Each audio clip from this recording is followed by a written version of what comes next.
Have you ever watched a theatre improv show and marvelled at how on earth they do that? My guest today is professional improviser Heather Urquhart, and she runs Also Improv, an improv-based training consultancy that equips companies to master the fantastic transferable skills that improv can teach you. We discuss the challenges of running a business in an unconventional field, the juggling of parenthood priorities alongside the working day, and how you can really own your credibility and your expertise when you develop the business skills to bring your art to corporations. I hope that you enjoy the discussion as much as I did. You'll spend 80,000 hours at work. You're here because you want those hours to count. Hi, I'm Zoe Schofield. And I'm Erica Sosna. A warm welcome to the Career Equation podcast. On this podcast, we take time out from our award-winning careers consultancy to share a game-changing formula to help you solve the sum of your life. Each week, we and our guests use the Career Equation to explore their story so far and help them unlock the secrets of a fulfilling career.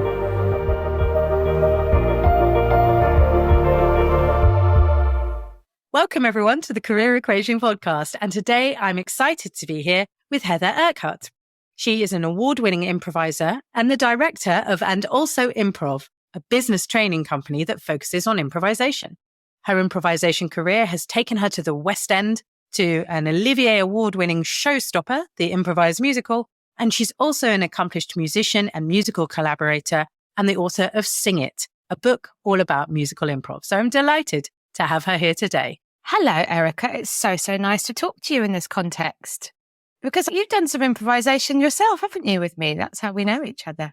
Indeed, it is true, and gained a huge amount from it. I love the correlation between the rules of improv, listen, say yes, commit, and the ways that taught me to be a better entrepreneur.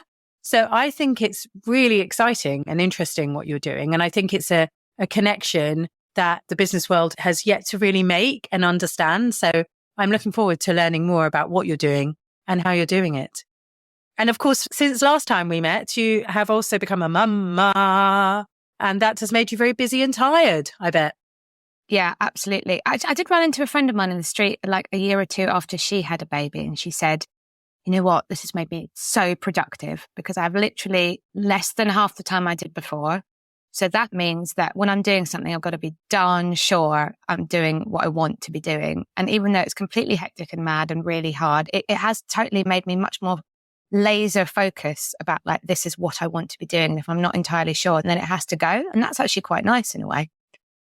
Yeah, I remember previous to becoming a parent myself, seeing the productivity of mothers in the office. They were just getting things done. And I was like, wow, that I could learn something from that. So I really get that. It really does shift your prioritization, your organization.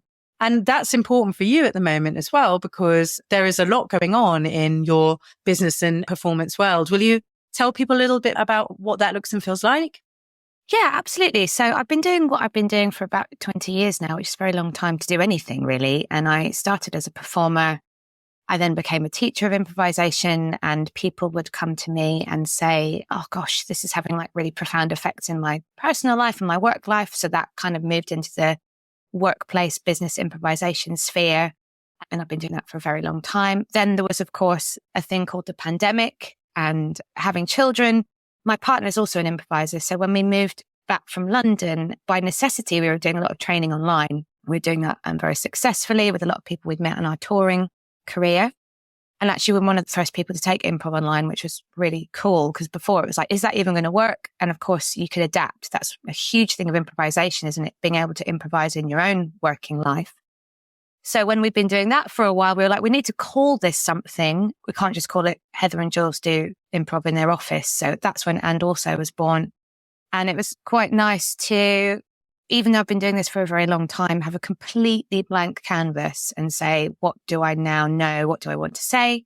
The Maydays, who I've been working with for 20 years, who I still work with as a performer, were also going through a transition because people had moved away. It wasn't their main priority. So we, a couple of years ago, said, can we buy the training business from the Maydays so that we aren't in competition with you and ourselves, that we can be really focused about it because it's everyone's second priority, and that we can bring it all together under this one umbrella And Also Improv. So what's unique for me at the moment is that I'm very experienced in my field, but I'm suddenly running a startup, essentially. That is not something I have experience in. And as you say, being a fairly new parent, my priorities have really shifted. And I'm trying to learn how to be a business person rather than being an artist. And they're very different. And it's funny that you said, oh, I think business has a lot to learn from improv. I totally agree. Like in the US, they're much further ahead with using improvisation training in business. Second City Works is huge in the US, less so in the UK. So I've known this for a while, that business has a lot to learn from improv. But what's new to me is knowing that I need to learn some business from my improv. So there's this funny circle going on, which is like, oh, what can art learn from business and vice versa? Because I think both sides have things to learn, and I'm excited to share what I know. But I recognize I have lots to learn in this area of being an entrepreneur, really. Even saying it feels odd to me, to be honest, which is an interesting thing. Yeah. And I think so many listeners will relate to that experience of, I know I'm an expert in my thing. I've been doing it a long time. That's the real comfort zone. I know I can really add value there. But then marketizing that, productizing that, getting into sales around that, and convincing perhaps quite a different looking and feeling audience of the value of what I'm doing feels like a leap. It feels stretchy. It feels exciting, but also a little bit daunting. And it's great to hear that in your space, there is track record, that in the US, there has been like recognition of that correlation and relationship between creativity and good business and all the transferable skills that come from that. And I also am aware of things like RADA and the drama schools also working in the business realm. So it's not completely unknown, but you're stepping into an unknown for you as well. And I guess you're doing it under time pressure and really want to maximize the energy that you use and your learning curve to get the business thriving as soon as possible. Yeah, 100%. And I don't know if we'll talk about this later, but we're on the verge of signing on a building of our own. And it's a bit of a chicken and egg situation of being in our own space. I think will accelerate things a lot, but we need to accelerate things more to get into that space. And it's like, which comes first and when do we make that leap? And it's not even just the building, actually. The fact that we started off as a couple, sort of 2-person operation. We've obviously got a lot of freelance teachers. We now have a manager and a business strategy person, but in lots of other companies where they have a whole department for all of these things, quite often it's like me in my pajamas being the marketing wing. And there's a bit of necessity to it, but also there's a lot of unknowns to it as well, and learning a lot on the fly, really. Yeah, absolutely. And that sort of takes us quite neatly to your key question, like what's brought you here? What would you like to get out of the time we're going to spend together? I think it's about learning to do the business of being a business, really. You phrased it better for me, Ella. Do you want to say what it was? Well, I mean, I thought that listening to you talk about this, you've already got this position of expertise. You need to start leveraging it. How do you better build both the confidence and the capacity in terms of time and skills to really push this forward, to really make it into something that makes good money and that works with your time and energy commitments as well? Yes, that. You're good at what you do, Erica. That's it. You'd like one of those, please? Yes, please. Brilliant. Well, we're going to get stuck into that. Let's just recap the equation, because I think it will help us to really have a sense of what we're going to do and how we're going to maximize the time. So what the equation says is there are 4 components to a thriving and fulfilling career. And they are this. Number 1, place your strengths, know what you're good at and amplify those so that you are in the sweet spot of the things that you are really good at. Second, apply those to something that you care about, a subject matter that you enjoy, something that you enjoy spending time doing. That's going to work best in terms of the combination. And thirdly, take those 2 things and generate an impact that is meaningful to you, a result, an outcome that you feel proud of in terms of legacy, the things you want to track to say, I've got a successful life, a successful career. And then the equation says, you've got to look out though. You have all those 3 things, but if the environment doesn't really support you to be at your best, it can be really difficult to thrive. So what are the things that make it very difficult for you to be effective? And then what's the opposite of that? How can we create and design an environment that supports you to thrive in your work? So that's what we're going to be up to today. So without further ado, let's tuck into your 4 equation moments. And we're going to start with the first one, which is around skills. Can you tell me about a time when you were younger where you really noticed that you had a natural aptitude for something? Yeah. So what came to mind when you asked me this question was the sort of first 8 or 9 years of my life. So in the first 8 or 9 years of my life, I moved 6 times, which is a large amount, I think, for most people. And we've pinged all around the UK. I was born in Scotland, but I think we literally went from Scotland to Cornwall, back up to Scotland at one point during those moves, eventually ending up in Lewes, Sussex. And the thing I remember, particularly as after school started, was the feeling of standing in front of a classroom with sort of 30 pairs of eyes looking at you and having to integrate yourself. But yeah, moving to Sussex, it's like, who is this person? Why does she talk funny? And I had to chameleon myself very fast to fit in. So I literally changed my voice. And it was tricky. Accident of moving a lot has made me a very adaptable person. So I think on top of that adaptability, like really wanting to be around people and understand them and their environment and how they work. So there's some necessity there, but there's also a lot of interest. And I think that's definitely carried through into my adult life and my career of like being in a career that does put me into lots of different environments, doing lots of different things and wanting to understand lots of different people, teams, how they work. So that's definitely a strength and an enjoyment for me as well, I think, for sure. That idea of adaptability and of course, improv itself being the art of adaptability, really. Yes. And that was something I really picked up while I was listening to you. There's your own relatable experience of being forced to adapt to new environments, to be resilient, to know what's around you and find the ways to integrate, which in itself is a very marketable story and skill set. And then there is also the understanding that all of those things are extremely valuable for your business building, right? That knowing that you are somebody who can put themselves in environments that they're unfamiliar with, doing things that they're uncomfortable with, people they don't know, and actually quite fast build up your capability and confidence to do it. So when you look back at that, and probably I think you'll see this sort of recreation playing out later in your life, what kind of skills are you using to adapt and to learn about the environment that you're in? I mean, I want to say the things like flexibility and agility, but I guess they're just other words for being adaptable. What does it look like when you're being flexible and adaptable? What does it look like in action? First of all, it comes back to that good old thing of listening, right? Intense listening, intense observation, picking up on the details of your environment and really understanding the people that you're working with and around. And then being able to adapt your communication style to the person and the environment that you're working with, right? I think we do have the capability to do that as human beings. And how can you have like live in authenticity, but also know like this person is a direct person. So if I waffle on at them for ages, that's not going to speak to them. Whereas other people are like, I need the soft side. I need the small talk, and directness comes across as rudeness, really. So I think it's changing your communication style, understanding the people around you and working with what's actually there as opposed to what you've decided you want to be there, which I think when I'm training, that's the biggest thing I'm teaching people is that, and it's a great phrase, like you can argue with reality as much as you want, you'll always lose. And I think a lot of people in business are desperately holding on to what they want their reality to be, rather than like working with the changes and things that present themselves. So I think, does that sum that up as a skill? Yeah, no, I think that's really well put. And I think it also sparks up some thinking about how you present these tools and ideas, because I think most of us are quite change averse, and it's very difficult to roll with the speed of change and transformation within organizations. And it strikes me that is a really interesting marketable quality about your work.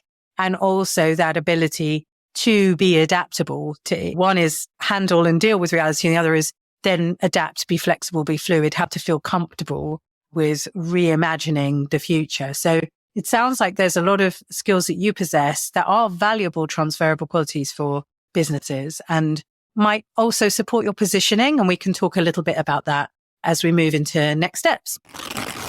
As Heather mentions, so many of us find change hard. It's estimated that only 15% of the population actually enjoy change at all.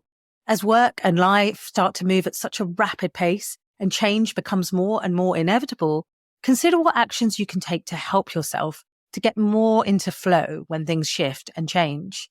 Whether it's a meditation or mindfulness practice that grows your ability to stay calm, or an improv class that inspires you to respond in the moment more skillfully and with greater ease, some of the softer skills of change management can be a very valuable addition to your own career portfolio, as well as a great way to safeguard your mental health and your productivity when things are in flux. So let's take your second moment. I'm looking forward to hearing these because I imagine that they are all about your creative life, because the second thing that we ask for is a moment of passion, a moment when you knew that you were absolutely loving what you were doing. Can you give me a story, a moment in time where that was really true for you? I can. I am probably an extrovert. I've certainly always enjoyed this idea of performing. And I remember as a child putting on skits at family parties and people just being like, oh, she's doing it again. But so yeah, I did the National Youth Theatre and did study drama. And then I went on to do physical theatre. And I thought I wanted to be show, but she said, no, you're never going to do that, because I think the West End had an industry standard then. I don't know if it does now, but even to be in the chorus, you need to be like a minimum of 5'4", or you need to be a celebrity. So she basically said, like, forget it. And I wasn't too crestfallen, because I actually think acting is quite a brutal industry, really. But what's fun for me now is to have come full circle. So as you said in the introduction, I'm part of a musical called Showstopper, the improvised musical, which is a full West End musical, 2 halves, and it has a full band. And in that, I can be the lead of that show, or I can be the chorus. And that's the nice thing. We've got a very strong team. The team is unbelievably talented. You want to talk about high performing teams. I've never been in a room with people who I'm like, I can't believe I get to work with these people, but I'm one of them. And I think there's also something for me quite, I don't know if political is the right word. Maybe it is, of being able to take ownership and have autonomy over the roles that you want to play in a way that you do not get to do as an actor, right? You have to fill in your playing age, your gender, what you look like. But, you know, in improvs, you can absolutely transcend all those boundaries and do what you want. And I love that aspect as well. So it was a real sort of revenge moment to stand in the spotlight on a West End stage and be like, I knew that I'd get there eventually. So it's quite a nice story. Definitely. I mean, you've vindicated against the obstacles, against what you were told was possible, and you made it happen. And also you made it happen within your own unique style. But again, I pick up on an absolutely key business idea, which is about high performing teams. How do you quickly get into collaboration, into understanding what each individual has to bring? And also, how do you take the opportunities to step into leadership and step into teamship as and when it's appropriate to get the best out of everybody? That seems to me a very marketable and sophisticated skill set. Yeah, I mean, I absolutely think so. And I think it's the instant collaboration that I think is really wonderful and also quite alien to the way I think a lot of people work, which is, yes, I think there's a time to be forensic, criticize, look at things. But I think the instant agreement and creativity of improvisation teams is an absolute sight to behold. I mean, even when I watch great improv shows, I'm like, I cannot believe the level of instant agreement and creativity that is happening to push this thing forward. There's that phrase of like building the aeroplane as it flies. And it's really an amazing thing. And I think if I work with like engineers or scientists who are all about the useful critiquing and idea testing of things, of course that's important. But then I think from a communication standpoint, that can bleed over into the communication style times of those industries, and they forget how to be collaborative in their interactions that aren't about the scientific, rigorous processes. So I think there's, from my experience, there's definitely a thing there, which is what can I bring sort of sectors in terms of thinking and teamship and creativity and communication. Obviously, I'm never going to understand the engineering process, but there is definitely a thing that I can bring that is a very alien way of thinking, I think, to those kind of people. And it's really productive as well. I think lots of people, again, can think of it as frivolous. Creativity, oh, it's so frivolous, but honestly think it's key to productivity in teams. Well, if people weren't creative, then we wouldn't have wheels or fires or modern medicine. So it's not an optional extra. I think, yes, it's easy to go, oh, it's just about waving a tambourine and doing some craft. But actually, many of our greatest and most valuable endeavors come from creative thinking.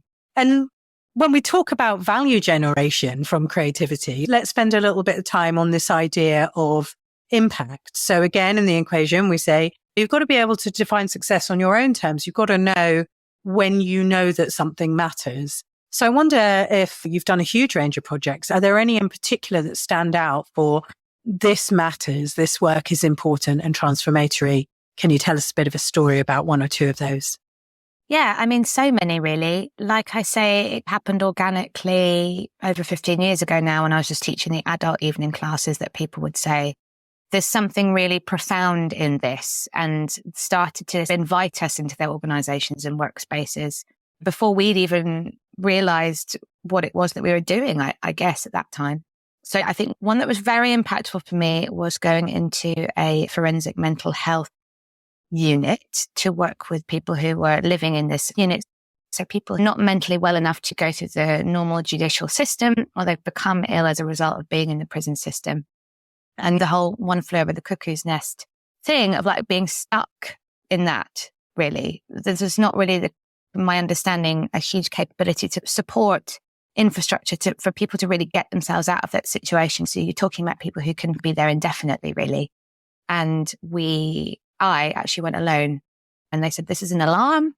If you feel you're at threat, then press the button. I was thinking, my goodness, I thought I was doing comedy. How did this happen? But it was very profound experience that stayed with me, because lots of the people expressed a feeling of freedom that they hadn't experienced for a long time. And that felt like a very powerful gift to give to people. And obviously in that situation, it's very literal, but I think it's quite nice to be able to give the gift of imagination and freedom to people, whatever their scenario, really, whether it be that kind of situation or business. Another one that came up was I did an EU-funded project called Our Lives, and they took an improvisational artist from each country of the EU and they brought them together to create work around what it means to be a European in our lives. So we were improvising kind of through that filter. So I think there's quite a huge range of applications of improvisation, some of which you've mentioned that are, quite concrete. But I think by its very nature, it's a very adaptable art form. So you can make it fit what you're working with. So I think in the second example, it was about being quite concrete about like lived experiences and improvising from a place of your lived experience. Not quite role play, but, certainly like we bring so much of who we are and how we are as a human to every interaction that we do. So why not use that? I mean, in a way, it's the theme of this podcast, isn't it? But in the first example, it's about actually you do also have the power to think like you don't normally think. So I think I like the fact that it does both, really. And that I do, like I say, get a window into lots of different worlds and people. Yeah. It's nice that something is playful, non-threatening, engaging, and can yet generate such a sense of possibility and options and open windows and doors and experimentation. I think that's part of its power, is that it is gentle in how it does that. So often when we talk about freedom and liberty, we consider that we have to have breakthroughs and that they are hard won and all of that kind of language as well. So I think there's a kind of uniqueness in the quality of how improv delivers value. And let's talk lastly then about environment. So we talk about this thing that you can know what you're good at, you can play to your strengths, you can be doing work that you think is valuable. But if the environment doesn't really support you to be successful, it can really sabotage your efforts. And I wonder whether you've had a lived experience of that. Many times, because I'm quite often brought in by an external person, or maybe quite often we seem to be employed by consultancies who they're looking for us to bring in a specialist kind of session or skill set that they don't have. And so we quite often have a kind of go-between. And the thing that has been very difficult and damaging, I would say, is when we are misunderstood and misplaced, and particularly framed badly. So I understand that for a lot of people, when they hear the word improvisation, even though it's something we all do all the time, it gives them a huge amount of adrenaline and fear, and I can't do that. And when we are sold into a group of like, this is going to really push your buttons and it's really scary, people are coming in such a fearful mindset that there's absolutely no way they're going to be able to interact with what we're doing. That can be from the point of view of like, how we're described or how we're introduced. It can also be something as simple as someone coming in late and not having the scene setting thing.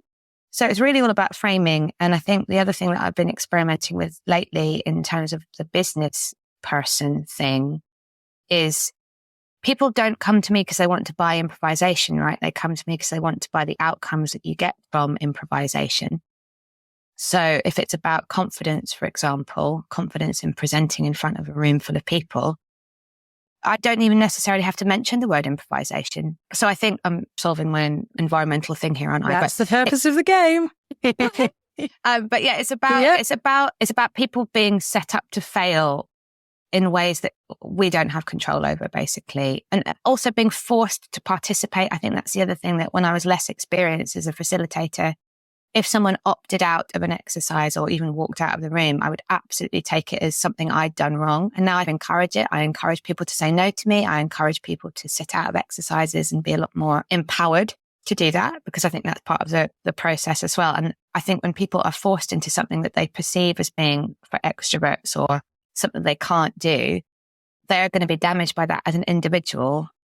And that's going to do more harm than good in the long run. So I think it's either like letting people come to it when they're ready, or if you're working with a team for whom it's very alien, making sure that you've got the right understanding and framing. Because, I mean, the humans are the same. If you put me into a situation of something I felt was not my thing and said, you now have to do this, fear is a huge blocker for most people. And I'm not interested in giving anyone that experience, really. But I think there are some training methods that are like, feel the fear.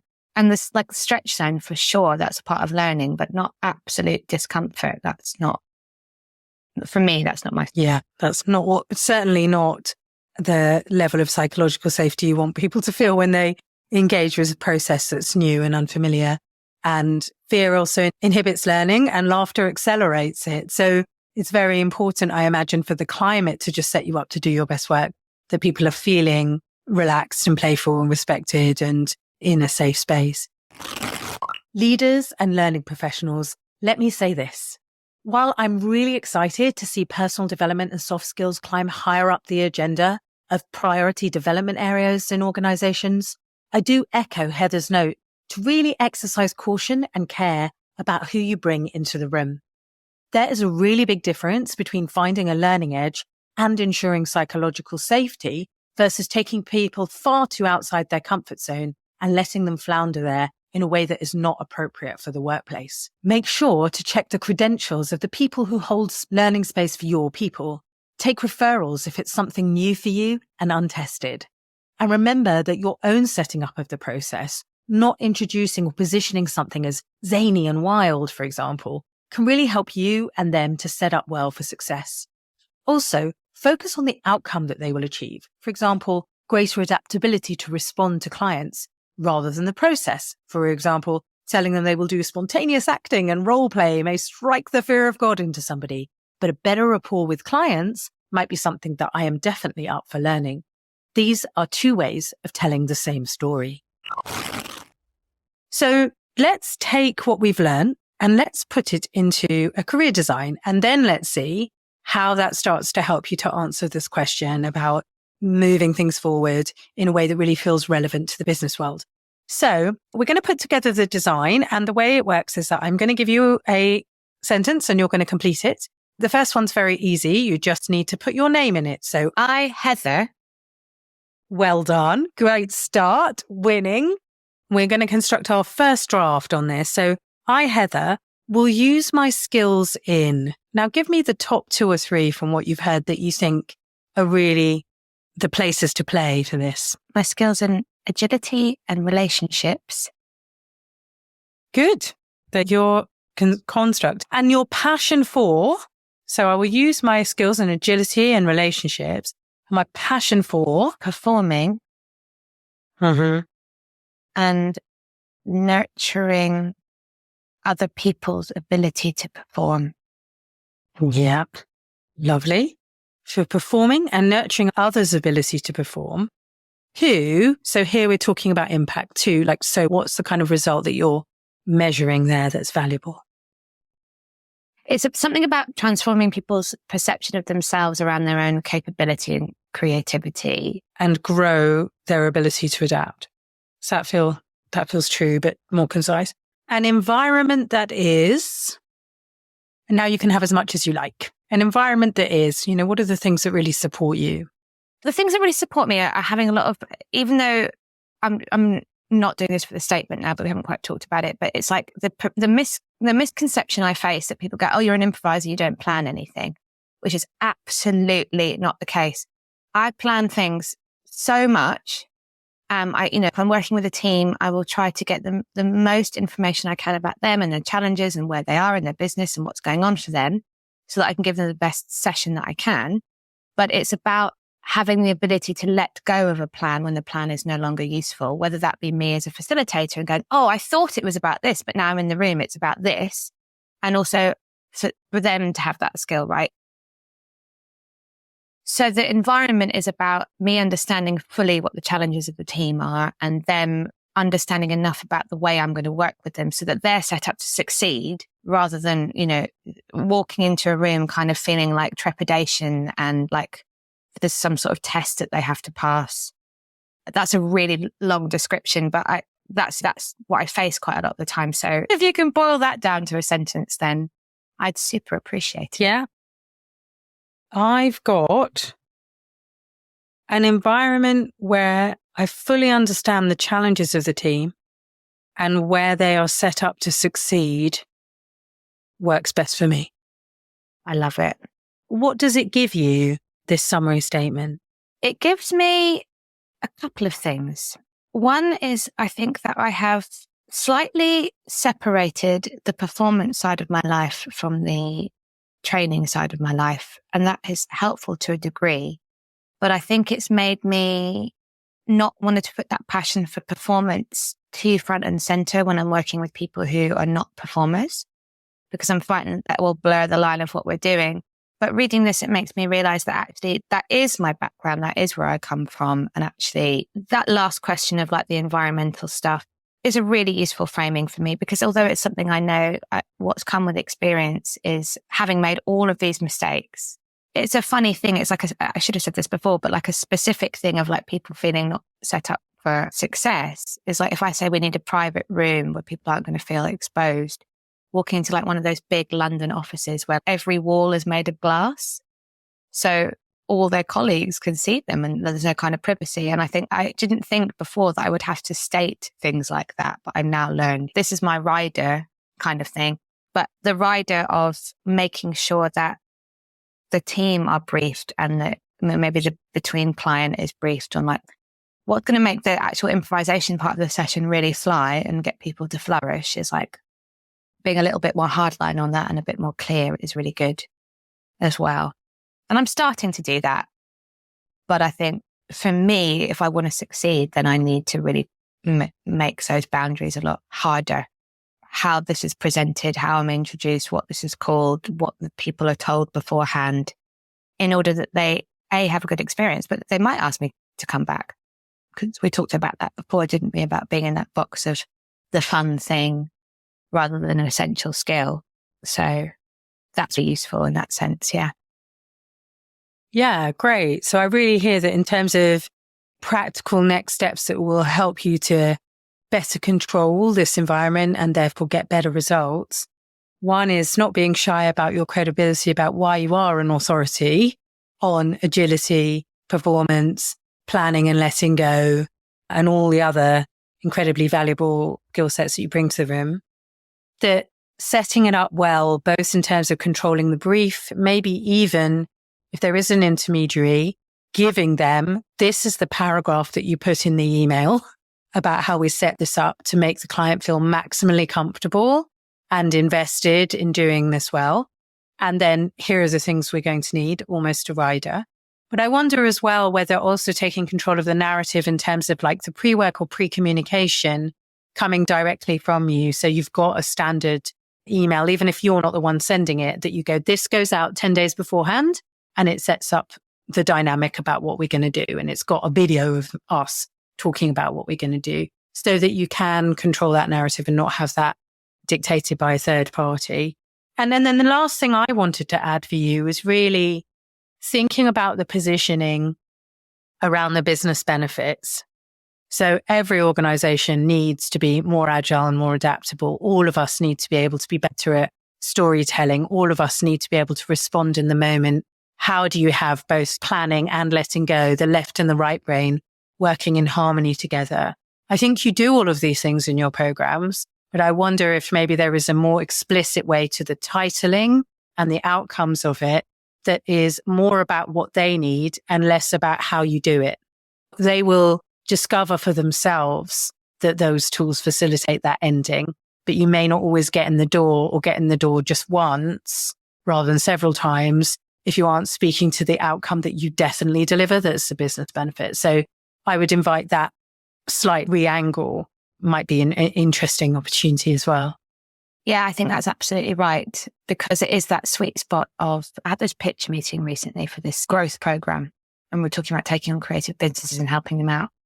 And it was a really great interview, but at the end, they're like, do you have any questions? And I said, would any of you do an improv session with me? And they all went, oh God, no. Someone said, I'd need to be drunk. Someone said, oh, I don't need to improvise, thank you. And it was really useful, actually, moment, because I said, this is great. This is my challenge. This is why I need help with the framing of it, because actually people shouldn't be doing training and stuff that's very comfortable for them. Like, it's that spot between, I don't want to make people feel fearful, but I also need to encourage people to put themselves in situations that they might not normally put themselves in. Yeah. So marks out of 10 then. Like, given that statement, I will use my skills in agility and relationships, passion for performing and nurturing others' ability to perform, to build creative capacity and grow their ability to adapt in an environment where I fully understand the challenges of the team and where they're set up to succeed. Marks out of 10 for how well you're doing that right now. Is there room for growth? And with 10 being absolutely brilliant and 1 being, where are you on the scale? I'm going to say I'm like a 7 or possibly even an 8 on a good day, which is good. I feel pretty good about it. And I also feel like I can see where the areas for growth are. So that's really fantastic. I now want to know, is that a higher score than average or a lower score than average? But don't compare oneself to other people. That's also a good Comparison lesson. is the thief of joy. Yeah. But 7, 8 is a good sound foundation to build from. It says I'm in the right space and I can now start to see, in your case, like, what are the tweaks and just slightly different positioning angles that give me more of what I want to make it easier for people to say yes to the work I'm doing. And if you were speaking now to the little one who with cavorting from Cornwall to Glasgow and back again, what kind of advice would you give her about navigating careers and life? What message would you give her from where you are now? Yeah, I would say, gosh, things feel quite tumultuous at the moment. And I know that you miss your best friend, Linda Mulholland from Glasgow. But things are going to settle down. You are going to stay in the same place for a while. And all that moving around and getting on with people and being friendly and having those tough moments in front of groups of people you don't know and having to just fit in, that's going to end up being your greatest asset. And you'll be very happy that you did it. That's beautiful. Thank you, Heather, for sharing your journey with us and your exciting next steps. And I'm guessing, and also improv.com is one of the best places for people to find you and your work. We'll put all your other contacts in the show notes too, but is that a good place to start? Absolutely fantastic. Thank you, Erica. Brilliant. Thank you so much, Heather. It's been wonderful. Thank you. Thank you for tuning in to today's episode of the Career Equation podcast. Stay connected with us on socials for more career insights, behind the scenes moments, and updates on upcoming episodes.